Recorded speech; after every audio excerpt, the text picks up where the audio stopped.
शीलवती माता में सर्वप्रथम श्रमण भगवान महावीर स्वामी के चरणों में कोटि कोटि वंदन। दीन दुखियों के मसीहा, करुणा के सागर, परम पूज्य गुरुदेव श्रमण सूर्य मर्दर केसरी श्री मिश्री मिर्जी महाराज सबके चरणों में कोटि कोटि वंदन। पाठ पर विराजमान परम श्रद्धेया, परम विदुषी, मधुर व्याख्यानी, सरल मना पूज्य गुरुदेव जी महाराज सबके चरणों में कोटि कोटि वंदन। धर्म प्रेमी बंधुओं, शीलवती माता बहनों, आपके सामने 4 दिन से लगातार पतित पावनी जिनवाणी प्रवाहित हो रही है। प्रभु महावीर की अमृतमय वाणी, प्रभु महावीर की अंतिम देशना श्रीमद् उत्तराध्ययन सूत्र, प्रतिदिन उसके मूल और अर्थ का वांचन हो रहा है, उसकी आराधना हो रही है और साधना हो रही है। क्योंकि जिनवाणी को पढ़ना और श्रवण करना, इसका स्वाध्याय करना, इससे बढ़कर के कोई आराधना और साधना हो ही नहीं सकती है। क्योंकि जिनवाणी का तो एक एक अक्षर मंत्र के समान होता है। क्योंकि प्रभु महावीर के जो भी तीर्थंकर प्रभु होते हैं, उनकी वाणी को सूत्र कहा जाता है। सूत्र का अर्थ होता है जिनके अंदर अक्षर तो होते हैं कम और भाव होते हैं अधिक, और अधिक केवल कुछ ही नहीं, 10, 20, 50 ही नहीं, बल्कि एक एक गाथा के, एक एक शब्द के अनंत अनंत अर्थ निकलते हैं। तो ऐसी जिन पावनी और पतित पावनी जिनवाणी का रोज प्रवाह हो रहा है, और हम और आप सब बड़े भाग्यशाली हैं, पुण्यवान हैं, जिनको जिनवाणी श्रवण करने का, पान करने का, पढ़ने का सुंदर अवसर प्राप्त हो रहा है। तो आपके सामने उत्तराध्ययन सूत्र के साथ साथ में एक वर्णन और चल रहा है। वो कौन सा है? सम व शरण का। एक ऐसी दिव्य सभा, एक ऐसी धर्म सभा, जिस दिव्य सभा के अंदर बैठ करके कोई सामान्य आत्मा नहीं, कोई सामान्य केवली नहीं, बल्कि कौन से केवली वहां पर धर्म देशना देते हैं? तीर्थंकर प्रभु। क्योंकि केवली 2 प्रकार के बताए, और एक अपेक्षा से तो केवली 3 प्रकार के बताए। जैसे एक तो तीर्थंकर प्रभु केवली हैं ही, तो तीर्थंकर भगवान जो केवली हैं, और दूसरे सामान्य केवली। जैसे प्रभु के 14,000 शिष्य थे, उनमें से कितने शिष्यों को केवल ज्ञान हुआ? 700 को। तो वो सब हैं, जैसे गौतम स्वामी भी हुए, जो भी हुए, जम्बू स्वामी हुए, सुधर्मा स्वामी हुए, ये सबके सब कौन से केवली हैं? सामान्य केवली। और एक केवली का और वर्णन आता है, जो प्रतिदिन आप प्रतिकमन के अंदर जब उपाध्याय जी की वंदना बोलते हैं, उनके अंदर एक वर्णन आता है, जो आचार्य भगवान 14 पूर्वधारी होते हैं, या और 14 से कम, कुल मिलाकर के जो पूर्वधारी होते हैं, चाहे 10 पूर्वधारी है, चाहे 14 पूर्वों के जानकार हैं, उनको भी क्या बोलते हैं? केवली। लेकिन श्रुत केवली। कौन से केवली बोलते हैं? यानी केवली नहीं है वो, लेकिन केवली के समान है। तो ऐसे तीर्थंकर भगवान की सभा, जिनका वर्णन आपने संक्षिप्त के अंदर वर्णन सुना कि किस किस प्रकार का प्रभु का समोसरण होता है, कहाँ पर बैठ के प्रभु दिव्य देशना देते हैं, और कितने प्रकार की परिषद वहाँ पर भगवान के समोसरण के अंदर वाणी श्रवण करने के लिए आती है। और अब आपके सामने संक्षिप्त के अंदर बताया जाएगा कि तीर्थंकर भगवान की वाणी के जो अतिशय होते हैं, और अतिशय कितने होते हैं? 34 अतिशय तो उनके शरीर संबंधी, जीवन संबंधी होते हैं, लेकिन वाणी के अतिशय होते हैं 35। और अतिशय के बारे में आपको बताया गया था, अतिशय कहते हैं ऐसा विशेष गुण, ऐसी विशेष बातें जो किसी सामान्य के अंदर नहीं होती हैं, केवल तीर्थंकर भगवान की होती हैं। ये जो 35 विशेषताएं हैं, 35 अतिशय हैं, ये सामान्य केवली के नहीं होते हैं, केवल तीर्थंकर प्रभु के होते हैं। इनको भी बंधुओं मन वचन काया के योगों को स्थिर करते हुए बड़ी श्रद्धा पूर्वक श्रवण करेंगे। और यदि बीच में नींद का झोंका आ जाता है, प्रमाद है बंधुओं, और अंतराय कर्म होता है। समझ लेना, धर्म स्थान पर आने के बाद में भी यदि नींद का झोंका आ जाए तो इसका कारण क्या है? अंतराय कर्म। कोई बात नहीं, अगर हमारा मन यहाँ पर नहीं है तो शरीर तो है। आज शरीर है तो कल मन अवश्य ही आएगा। तो नींद को भी दूर करने का प्रयास करना।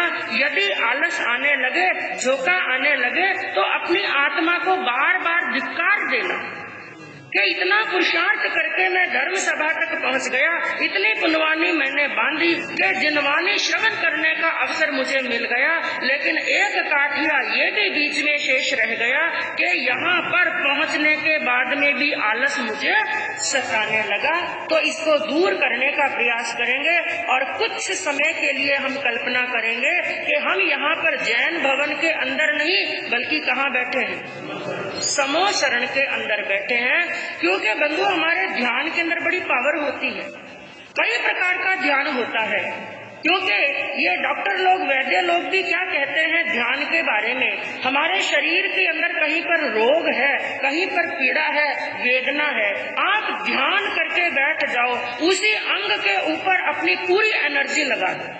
मान लो सिर में दर्द हो रहा है, पेट में दर्द हो रहा है, आप पूर्ण ध्यान के अंदर बैठ जाओ और अपना पूरा ध्यान मन वचन काया के योग पूरे एक स्थिर करके उसके ऊपर, उस स्थान के ऊपर यदि केंद्रित करते हैं तो धीरे धीरे धीरे धीरे आप महसूस करेंगे कि आपके शरीर का दर्द क्या हो जाएगा? कम हो जाएगा। और ऐसा भी ध्यान है, यदि हमें भयंकर सर्दी लग रही है, इतनी भयंकर सर्दी लग रही है, तो कुछ ऐसे भी ध्यान है कि उस चीज का ध्यान करके बैठो, भयंकर सर्दी के अंदर भी शरीर में से पसीना निकल जाता है। ध्यान की बड़ी ताकत होती है।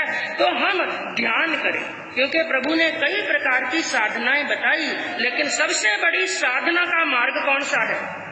ध्यान। जो कर्म कई वर्षों की तपस्या से टूटते हैं, जिन कर्मों को तोड़ने के लिए न जाने कितने जन्मों तक तपस्या करनी पड़ती है, साधना करनी पड़ती है, ज्ञान सीखना पड़ता है, स्वाध्याय करनी पड़ती है, कई प्रकार की हमें साधनाएं करनी पड़ती हैं, लेकिन ध्यान यदि मन वचन काया के योगों को स्थिर करके यदि ध्यान किया जाए तो जो कर्म कई वर्षों की तपस्या से टूटते हैं वो कुछ क्षण के ध्यान से टूट जाते हैं। आपने वर्णन श्रवण किया कि श्रमण भगवान महावीर ने दीक्षा अंगीकार की और दीक्षा लेने के बाद में 12.5 वर्ष तक, जब तक भगवान को केवल ज्ञान नहीं हुआ, भगवान किसमें रहे? ध्यान में ही रहे, ध्यान में ही रहे। और नींद तो केवल 12.5 वर्ष के अंदर कितने समय तक नींद ली? बस 2 घड़ी नींद ली, 2 घड़ी नींद ली, बाकी ध्यान से उन्होंने अपने संपूर्ण कर्मों को निर्जरित कर दिया। तो पूरे ध्यान के साथ में हम श्रवण करने का प्रयास करेंगे और कल्पना करेंगे हम समो शरण के अंदर बैठे हैं और हमारे सामने कौन बैठे हैं?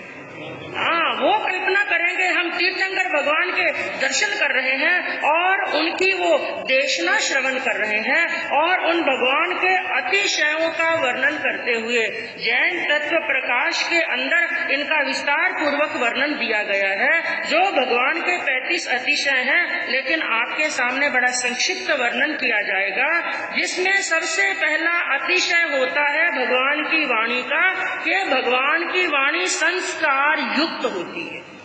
किससे युक्त होती है? संस्कार। और संस्कार का मीनिंग कल भी आपको बताया गया था, जब एक अध्ययन का वर्णन, चौथे अध्ययन का वर्णन चला था, जिसका नाम क्या था?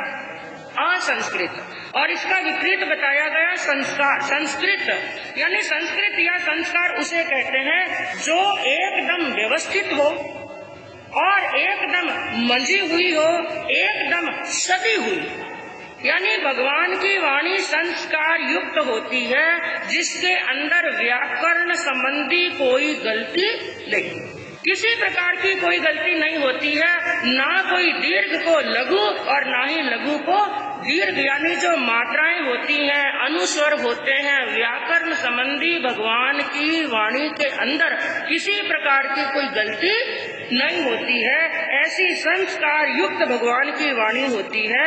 और दूसरा अतिशय बताया गया, तीर्थंकर भगवान की आवाज बड़ी बुलंद होती है, इसलिए बुलंद आवाज को नाम दिया गया दिव्य ध्वनि। क्या होती है? दिव्य ध्वनि। और तीर्थंकरों की इस दिव्य ध्वनि, इस बुलंद आवाज, इसका एक उदाहरण बताया गया कि जब तीर्थंकर प्रभु समूह शरण के अंदर बैठ करके देशना देते हैं, और समूह शरण का क्षेत्रफल कितना बताया गया, बीच बीच में पूछती रहूंगी ताकि मुझे लगे कि हाँ आपको पक्का याद हो। कितने योजन के अंदर होता है?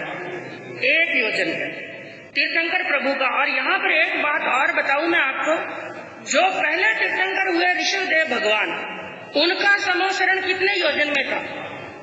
12 योजन। जो पहले तीर्थंकर हुए ऋषभदेव भगवान, उनका समूह शरण था 12 योजन के अंदर। और श्रमण भगवान महावीर के समय में जो समूह शरण की रचना होती थी, क्योंकि बंधुओं ये समूह शरण की रचना भी क्षेत्र के और आर्य के हिसाब से होती है। कि जैसे बीच में एक बात और बताऊं जो बताना भूल गई थी, कि तीर्थंकरों के हिसाब से जैसे समूह शरण की जो दीवारें बताई गई, कोट बताए गए, और उसके अंदर एक बात बताई थी, जो कोट के बीच में पॉल होती है, सीढ़ियां चढ़ने के लिए जो रास्ता प्रवेश द्वार होता है, उसकी ऊंचाई कितनी बताई थी? तीर्थंकर की हाइट के हिसाब से। कि जैसे ऋषभदेव भगवान के समय के अंदर जो समूह शरण की रचना हुई, उस समय हाइट कितनी होगी? 500, क्योंकि तीर्थंकर भगवान की हाइट 500 धनुष की थी। तो केवल पॉल की ही नहीं, उस समय जो पहला कोट, दूसरा कोट, तीसरा कोट आता है, तो कोट की ऊंचाई भी ऋषभदेव भगवान के समय के अंदर समूह शरण के अंदर उस कोट की ऊंचाई 500 धनुष थी। और भगवान महावीर स्वामी के शरीर की हाइट कितनी थी? 7 हाथ। तो उस समय प्रत्येक कोट की ऊंचाई 7 हाथ की थी। तो यहाँ पर बात चल रही है श्रमण भगवान महावीर स्वामी के समय के अंदर जो समूह शरण की रचना हुई, उसका क्षेत्रफल योजन के हिसाब से 1 योजन, कोस के हिसाब से 4 कोस, और किलोमीटर के हिसाब से 12 किलोमीटर। हाँ, लगभग 12 किलोमीटर, 8 मील। 8 मील, मील के हिसाब से लगाए तो 8 मील, किलोमीटर के हिसाब से लगाए तो लगभग 12 किलोमीटर, और कोस के हिसाब से 4 कोस, और योजन के हिसाब से 1 योजन। तो बुलंद आवाज कैसी होती है, भगवान की दिव्य ध्वनि कैसी होती है। समूह शरण के अंदर विराज करके भगवान देशना देते हैं, और ऐसी दिव्य ध्वनि होती है कि भगवान की आवाज पूरे 1 योजन में जाती है। यानी किलोमीटर कितने? आप और हम बोले तो कितनी दूर तक जाएगी? ये माइक लगा करके बोलते हैं ना, ये भी स्थानक के बाहर नहीं जाती है, ये भी स्थानक के बाहर नहीं जाती। सोचो कैसी दिव्य ध्वनि होगी 1 योजन के अंदर, यानी 12 किलोमीटर तक प्रभु की आवाज जाती थी। क्योंकि तीर्थंकर भगवान के लिए बताया गया कि तीर्थंकरों के अंदर बल कितना, अनंत बली, अनंत बली। करोड़ों इंद्र मिलकर के भी, एक इंद्र नहीं, करोड़ों इंद्र मिलकर के भी तीर्थंकर भगवान की छिटड़ी अंगुली को भी दबा नहीं सकते हैं। ऐसा बल होता है तीर्थंकर भगवान के अंदर। तो ऐसी बुलंद आवाज होती है, 1 योजन के अंदर 12 किलोमीटर के अंदर जाती है। यहाँ पर कई भाई बहनों के मन के अंदर एक शंका हो सकती है, जो आवाज यहाँ पर बैठ करके देशना दे और आवाज कितनी दूर तक जाए? 12 किलोमीटर तक। तो पास में बैठने वालों की क्या स्थिति होगी? मन में प्रश्न आ सकता है, क्योंकि ये तर्क का जमाना है। मन में विचार आ सकता है, जो आवाज 12 किलोमीटर तक पहुँच रही है, तो जो बिल्कुल बाजू में बैठे हैं, बिल्कुल सामने बैठे हैं, उनके विचारों की तो खैर नहीं, उनके तो कान के पर्दे फट जाएंगे। नहीं बंधु, ये प्रभु का अतिशय होता है। जैसी आवाज 12 किलोमीटर तक पहुंचती है, वैसी ही आवाज पहले से लगाकर अंतिम श्रोता तक पहुंचती है। ये उनका अतिशय होता है। किसी को भी आवाज प्रभु की ऐसी जोरदार लगने वाली नहीं है कि वहां पर बैठने की स्थिति नहीं है, तो ऐसी बुलंद आवाज होती है। और तीसरा अतिशय होता है प्रभु का कि भगवान कभी तुच्छता सहित नहीं बोलते हैं, तुच्छता से रहित बोलते हैं। यानी तुच्छता से रहित कहने का मतलब क्या हुआ कि भगवान कभी किसी को रे, तू, आजा, कर ले ऐसे शब्दों का उपयोग नहीं करते हैं। आपने आगमों के अंदर स्थान स्थान पर पढ़ा, चाहे भगवान के समोसरण के अंदर देव आया, चाहे कोई राजा आया, चाहे सेठ साहूकार आया, चाहे वृद्ध आया, चाहे युवा आया, चाहे एवंता कुमार जो 5-7 साल की 9 साल की उम्र थी, इतना छोटा बच्चा आया, लेकिन भगवान उनसे जब बात करते थे कौन से शब्द का उपयोग करते थे? देवानुप्रिय, देवानुप्रिय। और बंधुओं, उस समय की एक विशेषता थी, ये तो तीर्थंकर भगवान का अतिशय है ही, वो तो ऊंची भाषा बोलते ही है क्योंकि इतना बड़ा पद है, तीर्थंकर है, वो भगवान है। लेकिन उस समय के अंदर बंधुओं जो गृहस्थ लोग थे ना, वो भी किसी को तुच्छ वाणी नहीं बोलते थे। आगमों के अंदर आपने ये भी शब्द सुना होगा कि जैसे गलसु कुमार जी के दीक्षाभिषेक, उनके राज्याभिषेक की बात हुई और कृष्ण महाराज ने अपने वहां पर सेवकों को बुलाया, लेकिन वहां पर क्या शब्द आया? याद है आपको? कौटुंबिक पुरुष। क्या शब्द लगाते हैं? दास दासियों के लिए, सेवक सेविकाओं के लिए भी वहां पर शब्द इस्तेमाल किया जाता है, कौटुंबिक पुरुष। आजकल की तरह नहीं, मेरी काम वाली आई नहीं, हमारा नौकर तो आया ही नहीं। मैं तो याद रखना, नौकर कहने से पहले एक बात जरूर मन के अंदर सोच लेना, अरे वो आपका नौकर नहीं है। आप चाहे करोड़पति हैं, चाहे अरबपति सेठ हैं, कोई आपका नौकर नहीं है। इंसान यदि नौकर होता है तो खुद के पेट का नौकर होता है। जैसी हम किसी को इज्जत देंगे वैसी हमें इज्जत मिलेगी। हम चाहते हैं हमारा कोई सम्मान करे तो सामने वाले का भी सम्मान करो। हो सकता है उसकी आज स्थिति ठीक नहीं है, लेकिन है तो आखिर आपके जैसा ही इंसान। तो भगवान की वाणी तुच्छता से रहित होती है। रे, तू शब्द ऐसे शब्दों का इस्तेमाल नहीं करते हैं। और चौथी वहां पर अतिशय बताया गया, चौथा मेघ गर्जना के समान। किसके समान? जब मेघ गरजते हैं यानी बादल गरजते हैं, कितनी गंभीर ध्वनि होती है। इसी प्रकार भगवान की वाणी भी मेघ गर्जना के समान होती है, सूत्र और अर्थ से गंभीर होती है, बड़ी आनंदित लगती है और इतनी गंभीरता भरी होती है कि वहाँ पर देव देवी मनुष्य मनुष्यनी त्रियंच और त्रियंचनी उस वाणी को सुनने के अंदर डूब जाते। और पांचवा बताया गया प्रतिध्वनि। क्या बताया गया? प्रतिध्वनि। यानी जैसे आप किसी गुफा के अंदर जाएं या किसी खाली स्थान के अंदर खड़े होकर के जोर से कुछ बोले तो सामने से क्या आती है? रिवर्स आवाज आती है। तो जैसे शिखर बंद प्रसाद के अंदर या किसी गुफा में खड़े रहकर बोलने से जो सामने से प्रतिध्वनि आती है, ऐसी की ऐसी भगवान की वाणी के अंदर भी प्रतिध्वनि होती है। आजकल कई साधु संत जब माइक इस्तेमाल करते हैं, माइक के अंदर भी ऐसा सिस्टम लगा दिया जाता है। गृहस्थियों के प्रोग्राम में होता ही है, लेकिन जगह जगह पर कहीं पर ऐसा सिस्टम लगा दिया जाता है क्योंकि सामने से क्या आती है? प्रतिध्वनि। लेकिन भगवान के तीर्थंकर के ये ऑटोमेटिकली ये अतिशय होता है। भगवान की वाणी जब वो देशना देते हैं तो सामने से प्रतिध्वनि आती है। और छठा बताया गया, घृत और शहद के समान स्निग्ध होती है और मधुर होती है। तो हम कह सकते हैं कि भगवान की वाणी स्निग्ध और मधुर। स्निग्ध का अर्थ क्या हुआ? जिसे हम अपनी सामान्य सी भाषा के अंदर स्निग्ध का अर्थ कहते हैं चीखना। क्या कहते हैं? चिकनाई। और मधुर यानी मीठा। और स्निग्धता किसके समान? घी के समान। और मधुरता शहद के समान। तो यहाँ पर स्निग्ध और मधुर का अर्थ क्या हुआ? यानी भगवान की वाणी इतनी अच्छी लगती है क्योंकि स्निग्ध का विपरीत शब्द होता है रूक्ष, यानी लुखा। यानी भगवान की वाणी किसी को रुक्ष लगने वाली नहीं है। उदाहरण के माध्यम से हम ऐसे समझ सकते हैं, हमारे सामने दो वक्ता हैं। एक वक्ता ऐसा है, बोल रहा है, लेकिन उसकी भाषा इतनी लुकी है, इतने रूक्ष शब्दों का उपयोग कर रहा है जो सबके कानों को कचोट रहे हैं। ऐसा लगता है कि इनकी वाणी अच्छी नहीं लगती, ये बोलना बंद कर दे तो ठीक। और कई श्रोता इतने अच्छा बोलते हैं, वो वक्ता इतना अच्छा बोलते हैं, इतना अच्छा बोलते हैं कि श्रोताओं को बड़ा आनंद आता है। 5 मिनट, 10 मिनट, 20 मिनट, आधा घंटा, 1 घंटा कब निकल जाता है पता भी नहीं चलता है। तो ऐसी की ऐसी स्निग्धता होती है और मधुरता होती है, और उनकी वाणी के अंदर रूक्षता और रूखापन या कड़वापन या खारापन नहीं होता है।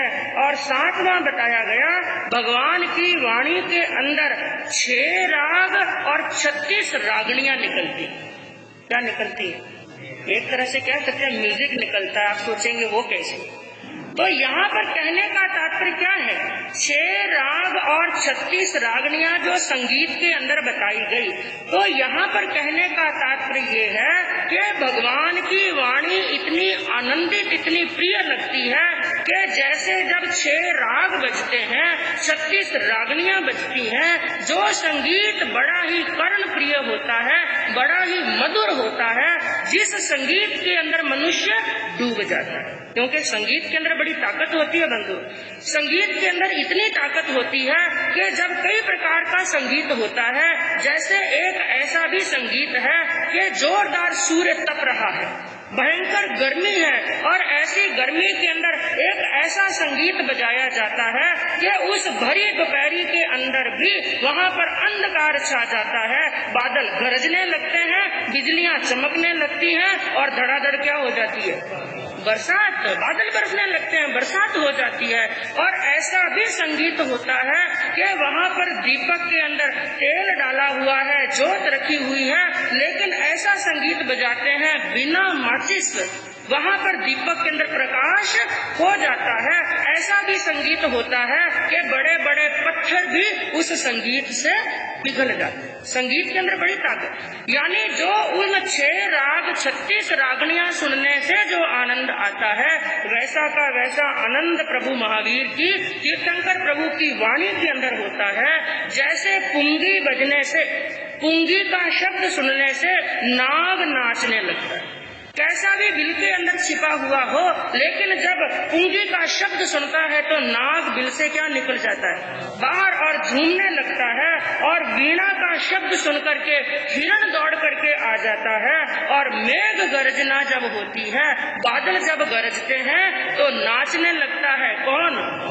मोर नाचने लगता है। इसी प्रकार का आनंद होता है तीर्थंकर प्रभु की वाणी के अंदर। और 8वां अतिशय बताया गया सूत्र रूप। अभी आपको बताया सूत्र किसे कहते हैं? जिसमें शब्द तो होते हैं कम और अर्थ होता है ज्यादा। तो ऐसी प्रभु की वाणी होती है सूत्र रूप। और 9वीं विशेषता बताई गई है कि परस्पर विरोध नहीं होता है। ध्यान से सुनना इस बात को। भगवान की वाणी के अंदर पूर्वापर विरोधी वचन नहीं होते हैं। जैसे मतलब आज जो भगवान ने वाणी फरमाई, या उत्तराध्ययन सूत्र के अंदर जो बात कही, जो ज्ञाता धर्म कथांग सूत्र के अंदर बात कही, या भगवती सूत्र के अंदर बात कही, कि उत्तराध्ययन के अंदर तो अर्थ कुछ और निकलता है, और ज्ञाता धर्म कथांग सूत्र के अंदर भगवान ने कुछ और ही फरमा दिया। दोनों बातें क्या हो गई? विरोधी। ऐसा कभी नहीं होता है।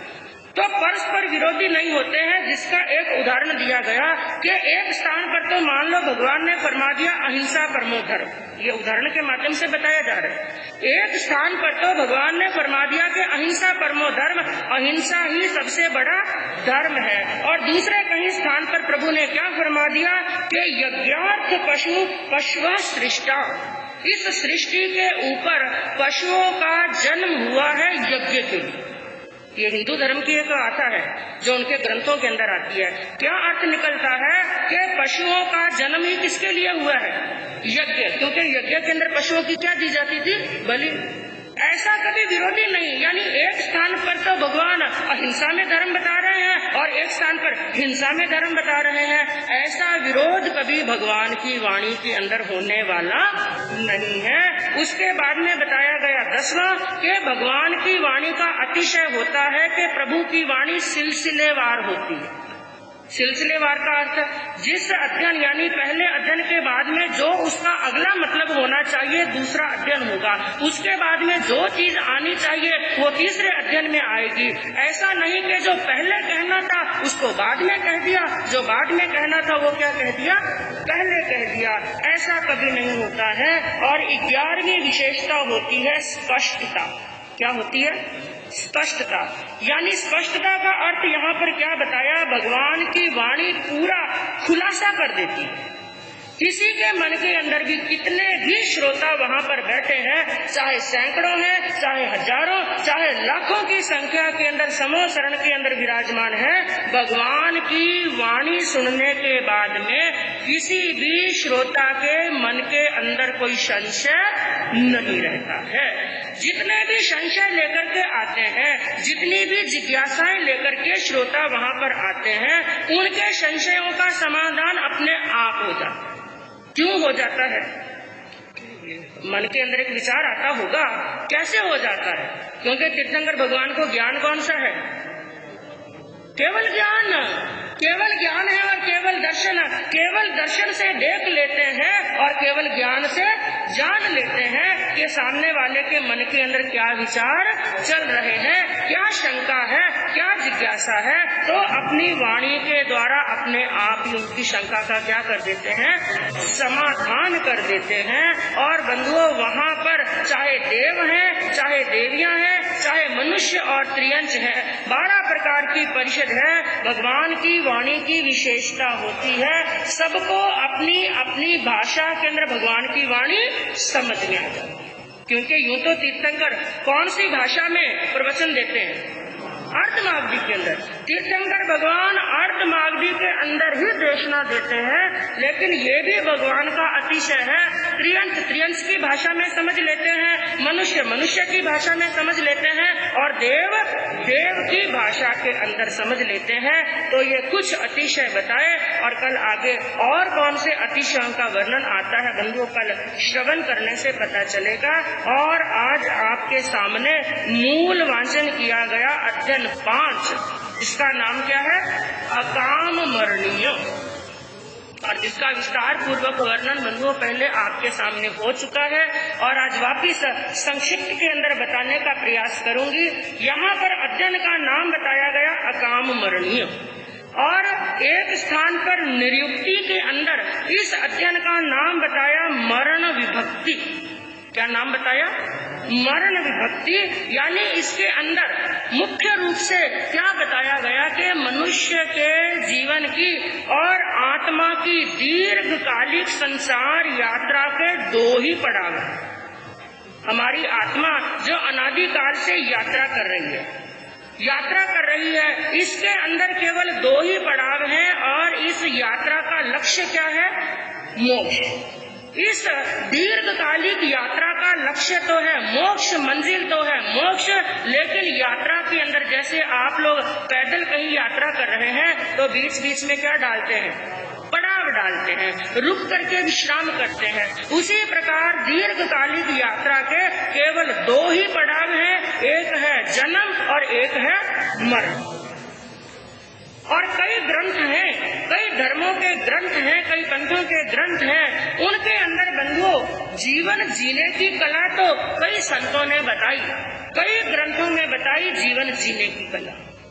लेकिन एक ही ऐसे ग्रंथ हैं, एक ही ऐसा धर्म है जिनके अंदर जीवन जीने के साथ साथ में मरने की भी क्या बताई? कला। और बाकी सब कलाएं सीख गए, 72 कलाएं सीख ली और मरने की कला नहीं सीखी, तो सभी कलाएं क्या है?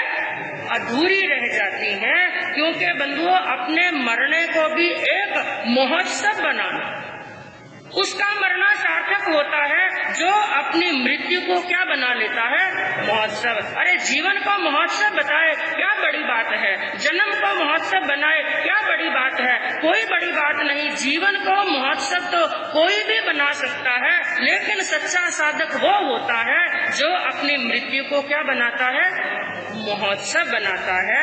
तो इस अध्ययन के अंदर बंधुओं दो प्रकार के मरण का वर्णन चलता है, अकाम मरण और सकाम। अकाम मरण किसे कहते हैं, बाल मरण। अकाम मरण किसे कहते हैं, बाल मरण, अज्ञानियों का मरण।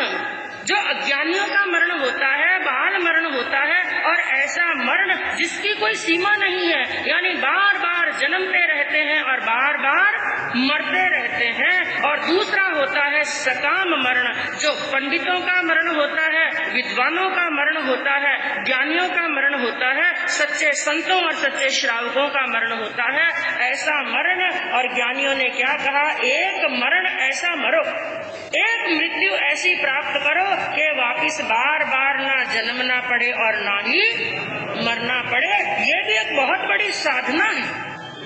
मरने को सब मरते हैं, क्योंकि जिसका जन्म हुआ है वो तो मरेगा, ये निश्चित है, लेकिन मरना भी सबको नहीं आता है। तो इस अध्ययन का सार निकालते हुए 4 लाइनों के अंदर एक संतों ने क्या कहा कि अज्ञ जन संत्रस्त होते मृत्यु जब हो सामने।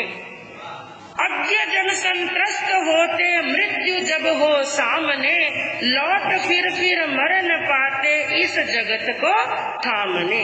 अज्ञ जन संत्रस्त होते मृत्यु जब हो सामने, लौट फिर मरण पाते इस जगत को थामने। आत्मज्ञानी को कभी भी मरण से है भय नहीं, भव भ्रमण परिमित करे संलेख ना करके सही। 4 लाइनों के अंदर बंधुओं सार निकाल दिया, जिसमें सबसे पहले क्या कहा, अज्ञ जन संत्रस्त होते। अज्ञ जन जो बाल हैं, जो अज्ञानी हैं, जो बेपरवाह बने हुए हैं, जिनकी जिंदगी बेलगाम घोड़े की तरह दौड़ रही है, जो मोह की बेहोशी के अंदर पड़े हुए हैं, ऐसे अज्ञ जन संत्रस्त होते, दुखी होते हैं, पीड़ित होते हैं, क्लेश को प्राप्त करते हैं। कब? कहा कि मृत्यु जब हो सामने। जब सामने मृत्यु होती है ना, वो रोते हैं, वो गिड़गिड़ाते हैं, लोगों के सामने जैसे जिंदगी की क्या मांगते हैं, भीख, मुझे कोई बचा लो, मेरी कोई रक्षा कर लो, मेरी कोई सुरक्षा कर लो, मेरी सांसों को जाने से, टूटने से, आयुष की डोरी को टूटने से रोक लो। ऐसे संत्रस्त होते हैं कौन? अज्ञ जन, अज्ञानी जन, जिन्होंने समय पर धर्म की आराधना नहीं की है। लेकिन बंधुओं एक बात याद रखना, चाहे कितना भी संत्रस्त हो जाए, कितना भी क्लेश को प्राप्त कर ले, कितना भी दीनहीन बन जाए, कितना भी आंखों में से आंसू निकाल ले, जिस समय मौत आने वाली है, मौत आने का समय है, तो मौत आई। उस समय ना कोई दवाइयां हमारी सुरक्षा कर सकती हैं और ना ही कोई अच्छे से अच्छे डॉक्टर हमें बचा सकते हैं। सबके सब साधन धरे के धरे रह जाते हैं। और यहाँ तक बता दिया, इतने वर्षों तक जो दवाई एक्शन कर रही थी, हम दवाई ले रहे थे और हमारा शरीर क्या था, स्वस्थ चल रहा था, कि जो दवाई इतने वर्षों से एक्शन कर रही थी, लेकिन जब मृत्यु आई उसी दवाई ने रिएक्शन करी। जो दवाई हमें बचाने वाली थी, हमारा रक्षण करने वाली थी, वो दवाई क्या बन गई, भक्षक बन गई, वो दवाई ही हमें ले डूबी। तो जो अज्ञ जन होते हैं उनको जिजीविषा होती है। क्या होती है? जिजीविषा। जिजीविषा का अर्थ क्या हुआ? जीने की आकांक्षा, जीने की इच्छा, यानी वो मरना नहीं चाहते हैं और वो गिड़गिड़ाते हैं और रोते हैं। लेकिन इसी के स्थान पर क्या कहा, आत्मज्ञानी को कभी भी मरण से है भय नहीं।